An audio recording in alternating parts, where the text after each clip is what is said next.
please. Sure. With one game certainly doesn't constitute a trend, but this team lost a lot of one-score games last year, and that continued in this game. When a pattern like that emerges, do you address it with the team, or is that just something you just go by and figure it will play itself out? Well, I think like anything with trends, there's numbers, and you have to take a close look at what's inside the numbers. I mean, I'm fully aware of games lost by 3 points. Because it really depends on how you want to spin it. If you lose a lot of games by 3 points, you can view it as a negative. But when you have a high winning percentage as a football team, and you lose some games by 3 points, it also tells you that you're in every game. So I'm looking for consistency in play. We want to get our play style. Obviously we want to improve that.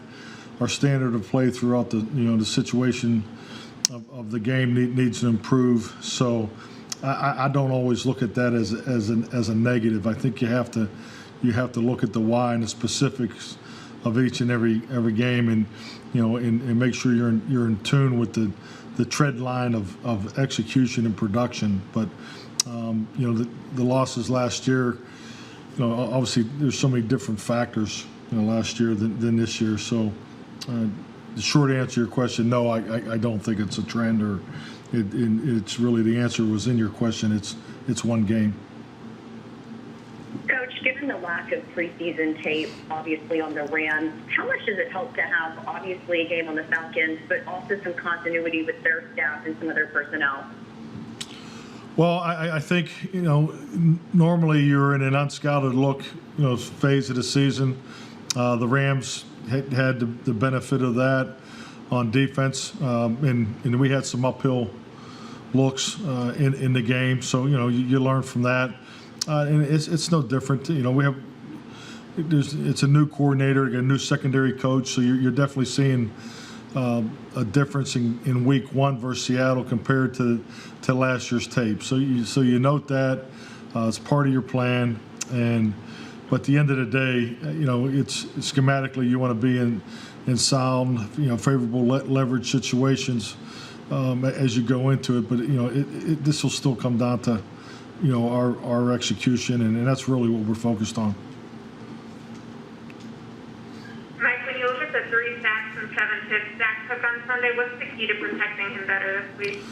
Well, I mean, we're looking at the whole thing. The pressures, and we were under too much duress, as a protection unit. So we'll learn from that.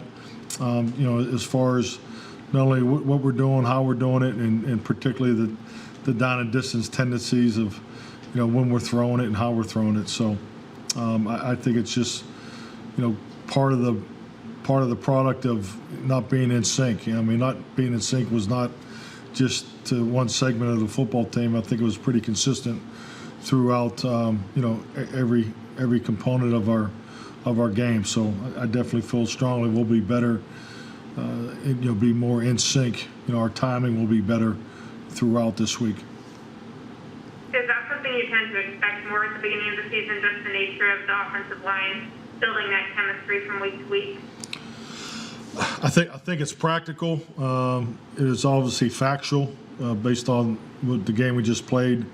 But it's not, it's not our mindset. We understand that we have to do, all the little things because it's about winning. So we need to do as much or more than enough to make sure it puts us in position to win. And that starts with the details of pass protection, route running, gap integrity, all those things. So that's why we practice. And I thought the players were very accountable, and we've had a chance to correct it on Monday. Spent some time today in the team meeting going back through a number of things from the game just to make sure the emphasis was in place as far as tying it to today's game plan installation, and just make sure we're applying it to our practice here at 11:15. How did CD handle things after that first game? Was he in a little bit earlier than normal, or field work? How do you handle everything so far? How did CD handle his preparation? Is that the question? I kind of lost you a little bit there. After that Sunday night, how did he handle things coming in on Monday morning? Was he in earlier? Was he just more attentive to film work? Those kinds of things, especially because he's a young player. I would say all the players, I can't tell you specifically what time he got here, but, obviously we got back at 3:30 in the morning, so we had everybody here by 11, and so everybody's here accounted for. I know as a staff, and even players have the ability to watch it on the plane, so I know a lot of that was done, but no, he's shown very good maturity, and he understands. I know he was probably a little disappointed in the way his first game went, but yeah, I think he'll only get better as we move forward. Mike, how big of an advantage is it for teams that have fans in the stands like you guys will on Sunday? Great question. We'll find out. I'll tell you, it's. I think the word different, unusual. I mean, whatever how you want to describe it. I don't know all who was at the game, in the media group, but I mean, it was an experience. I don't think any of us ever was expected. I knew it was going to be empty. I just didn't think it was going to be that quiet. I mean, I thought there'd be a little more background noise. Maybe a little more music during TV timeouts. You couldn't really hear the referee, when he was talking, and making calls and so forth. So I mean, it was different. I mean, it was really different. I think it'll be a lot different in AT&T Sunday because obviously we'll have 25% capacity, so we'll have some live energy in the building, and so I'm pretty confident the music and the game operations will be a little different than it was this past week. So I think it's just part of the newness and of this particular season, and everybody's going through it. Mike, I'm curious to see your players respond after the loss and not having a hangover, and how they're going to be at a Wednesday practice and forgetting what happened on Sunday.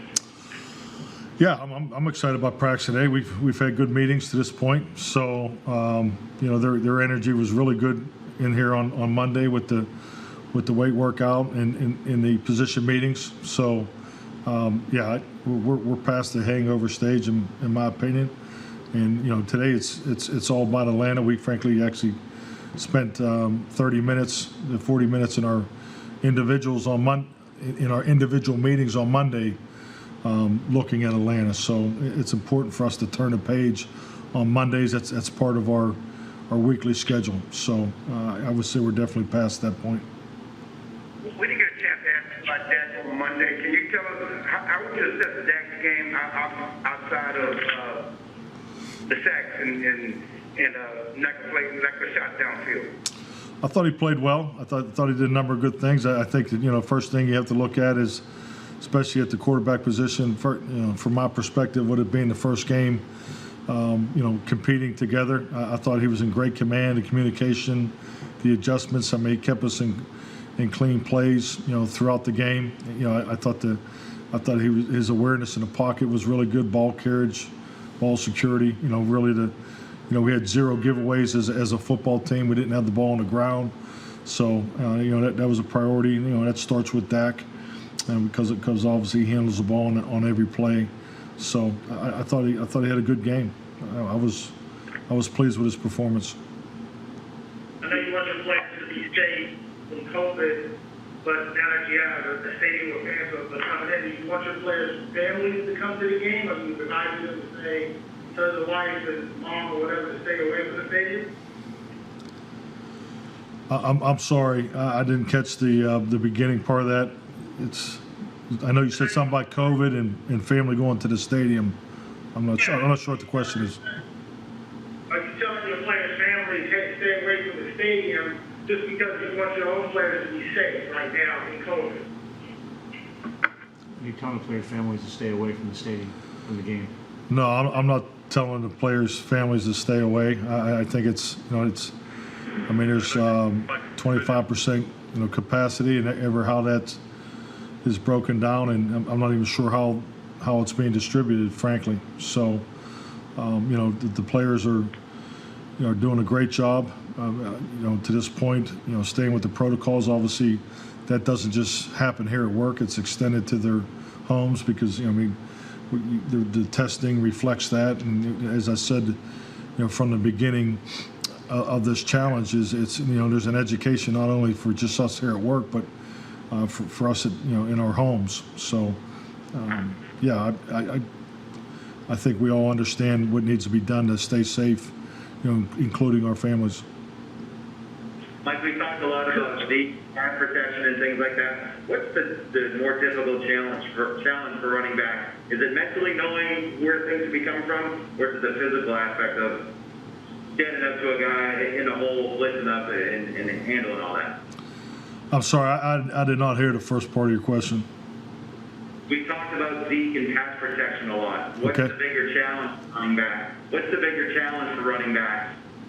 Is it a mental thing or a physical thing when it comes to that, to handling pass protection responsibility? Well, I think the first hurdle you have to get over is the mental, because if you don't have the mental understanding, then you don't play with any instinct or awareness, and you can't anticipate. So the first challenge is you got to get over the mental, and then obviously the physical is a part of the natural threshold that all players, regardless of position, go through to play at this level, particularly the physicality and technique that it takes to play in pass protection. So, and I think Zeke is exceptional. I mean, he played an excellent game in pass protection. He had a number of situations where he helped. He picked up Aaron Donald, in the A gap when he broke free and saved the pocket there. So, but the first step is definitely mental. The second is physical, and obviously you have to have both to be a good player in that particular phase. Mike, what's your experience with players coming off a loss and an opener? I know you always want to have urgency, but have you noticed through the years maybe a little bit of a different edge going into week 2 when you're 0-1? A different edge. I think there's definitely urgency when the result doesn't turn out the way you want it. But I think it comes more from the human nature factor, what you put into each and every week, what the players have put into the training camp. The extra challenge of COVID. So yeah, I mean the energy in the preparation from the first day of training camp, all the way through today has not been a concern at all. So I'm not concerned about it. I think we're excited to play our first home game, and I think we're closer than people may think that we are as far as the outcome of this last game. There's a lot of excellent production to build off of, and everything that we need to correct is correctable. So we're excited for this matchup, and the urgency and expectations are we expect to win this week. In week one against Seattle, Julio Jones averaged almost 17.5 yards per catch. Calvin Ridley had almost 14.5 yards per catch. What challenges does that duo present to this secondary, and how do you contain those guys? Well, I mean, you've stated it with the facts of their production. I mean, it's their ability to make big plays is all over the tape. Last year and obviously in the Seattle game, they had 400+ yards passing, but they pushed the ball up top. I mean, it's a complete opposite challenge of what we just faced this last week with the Rams. I mean, the ball will go up over the top, attempting against your coverage element. So that's part of the way they play. It's a focus of ours, and definitely those two guys are the key players that we're looking at. So it's a big play offense. They want to throw it. I mean, they run it when they feel like they have to and need to, but it's really to set up the pass. How did your secondary grade out in that opener? I would say solid performance. Just looking back through it, so it's definitely things that we can build off of. I think the one turnover and had our hands on another football is something we want to build off of. Turnover ratio is our primary goal each and every week, next to winning. So, right now we're +1, but yeah, I thought we were solid in the secondary. Mike mentioned the energy after a loss and that natural, or the urgency that is part of human nature. You said Monday the honeymoon is over now. We know you were working even before the loss, but do you feel any different now that you've got that first loss? No, I don't feel any different.